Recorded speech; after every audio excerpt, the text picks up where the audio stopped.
Did you know that BDSM and Kink are healthy outlets for aggression, imagination, and attention? Hi, welcome to The Partition, home of Kinky Wellness. My name is Dana Shergill, and I am a sexual wellness instructor that dives deep into all things kinky. I'm here to show why kinky sexual wellness deserves a rightful spot within the wellness conversation. So let's talk about it. Welcome back.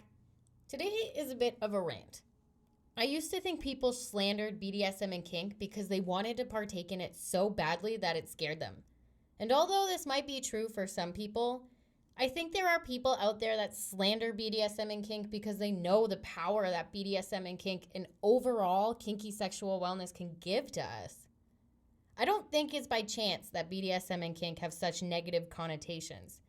We have movies, documentaries, medical professionals, and cultures spreading the message that BDSM and kink are all wrong all the time. But having the power to merge all parts of ourselves and really become in harmony, now that's power. When you're actually able to bring harmony and balance within yourself, that's when you're able to really see what you're capable of doing. There's a scene in X-Men First Class where Magneto uses his powers to move weights above Mystique's head while she's in her, quote, human-looking form. But she instantly transforms back into her blue self to catch the weights when Magneto drops them on her head, which breaks her concentration of looking like the Jennifer Lawrence form, but in the end, she caught the weights, and there's this whole moment of being your authentic self. That's what we do all the time. We always just show this one version of ourselves to others, and it steals so much of our concentration and effort. And I get it. Most of us are in situations where we need to be somebody else. But just like Mystique, pretending to be somebody else takes a lot of concentration and effort. So it's important as ever that you get the space to show, interact, and meet the other sides of yourself. We can't bottle them up or pretend we don't feel them. And as I've said before, our other parts of ourselves aren't always bad. There are parts of ourselves that we get disconnected from for various reasons. Growing up, I was left in a situation where I felt unworthy and unintelligent and just overall like I was a really, really bad kid, which ultimately led me to making stupid decisions and behaving badly because that's all I thought I was. But by opening the doors to an environment where I could create a fun, tailored play engagement, where I could create feelings of encouragement and care in situations where I was being called good and smart, now that changed my life. Talking about how good I am is one thing, but really feeling how good I am with all of my 5 senses through BDSM and kink is a totally different feeling. The best way I can compare it is there's some people that can read a book and obtain that information on the first try. Now for me, I'm more of a hands-on person, so BDSM and kink is the hands-on version of rewiring my brain and thinking differently of myself. The positive reinforcement that I get through BDSM and kink helped me to meet my softer side again, and I was able to start breaking down these false narratives of myself like being stupid or unworthy. I was able to see clearer what I was, wasn't, and wanted to be. I finally had a place where I didn't have to be so strong. Plus, the experiences and people that I've met through BDSM and kink has been amazing. Sure, I've run into some unethical people, and I'm sure I'm going to meet some more. But overall, the people in kinky sexual wellness are people all about love, live for love, and want to give love.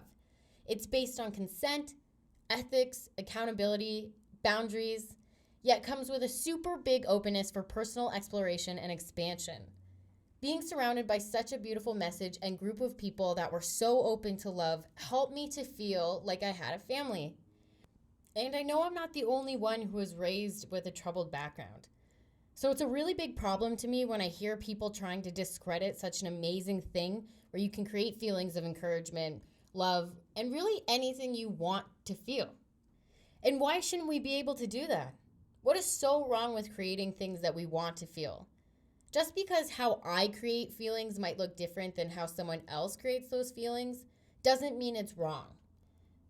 But we live in a society where we each think we know what's best for us. I can tell you right now that I think BDSM and kink and overall kinky sexual wellness can help your personal development. But I also know that there's someone out there that thinks BDSM and kink are the absolute worst and thinks anyone who partakes in it is some fucked up person. And that's okay if someone thinks that. But the reality is, we're all a little fucked up inside. But that's the thing. We need a space to merge all of our fucked upness, our dark, forgotten, dimmed down parts of ourselves. We can't pretend to keep being this one version of ourselves. And frankly, who wants to just be one person? That's so boring. We all daydream about different possible timelines and people we could have been. And it's not like the information on how powerful integrating all parts of yourself isn't out there. Merging all parts of ourselves is an important and critical step for self-development. And even if this might sound cynical, I believe that the people in control of our sexual wellness know this and don't actually want you to have such a readily available platform to merge yourself. Because at the end of the day, I don't believe we live in a society that encourages self-development and growth in real, holistic, and safe ways. Instead, we live in a culture where solutions need to be purchased and stamped with some sort of government approval. But you can't fix sex like that. Sex is exploratory, but for some reason, the exploration part of sex is looked down upon. Now, I do know that BDSM and kink are becoming more mainstream. To be honest, I have a little bit of mixed feelings about this.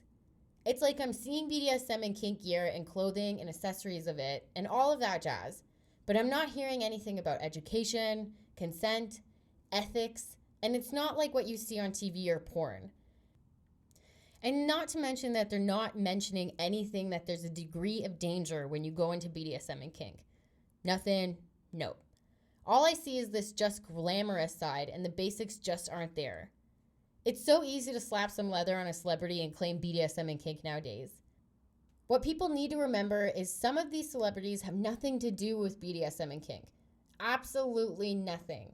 They just take a picture, get paid, say generic statements, and people don't question it any further. So yeah, although BDSM and kink are becoming more mainstream, I think the wrong idea of it is going out as well. But at the end of the day, kinky sexual wellness does heal. We just have to make sure we're not accidentally hurting ourselves or other people. And remember, anytime there's a negative story about BDSM and kink, which there will be, because unfortunately, sex attracts unethical people too. There will be some news channel and we'll use it to continue the misconceptions of BDSM and kink. Bringing kinky sexual wellness into your relationship is also a good way to bond with your partner. Now, you need to have enough awareness to make sure that your partner is good for you, but healing with a partner that you love and loves you back is a very bonding experience. But it doesn't need to be all about healing. Exploring with your partner only gives them more versions of you to love. You can also use those other versions of yourself to give even more love out. At the end of the day, that's what heals. So what's stopping you from creating more love for yourself and the others around you? Bringing kinky sexual wellness into your relationship is also a good way to have fun and not take life so seriously. Life isn't meant to be so serious all the time. It's supposed to have goofiness in it. It's supposed to have awkward laughter in it. It's supposed to have ravishing and passionate connections. It's literally supposed to have it all. But if adults are stripped of a place to have imagination, then what's the point?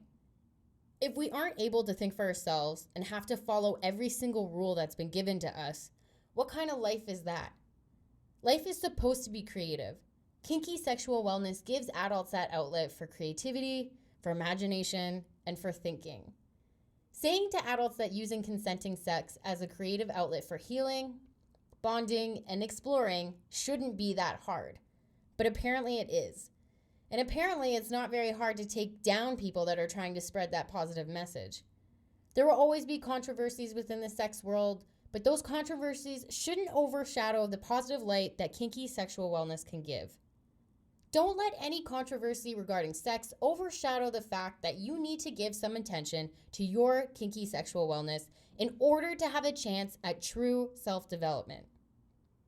But I think that's all I have for today.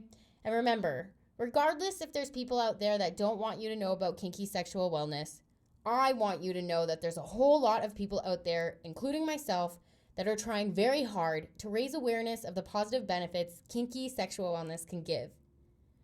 Kinky sexual wellness should be important to you, and you should be taking time each week to nourish it and give some love back to yourself. If you're new here or to the BDSM and kink scene, I highly encourage you to check out my e-learning on the BDSM and Kink basics at www.thepartition.life, where I make it easy to do just that. Thank you so much for listening. Tune in next week, and as always, stay kinky.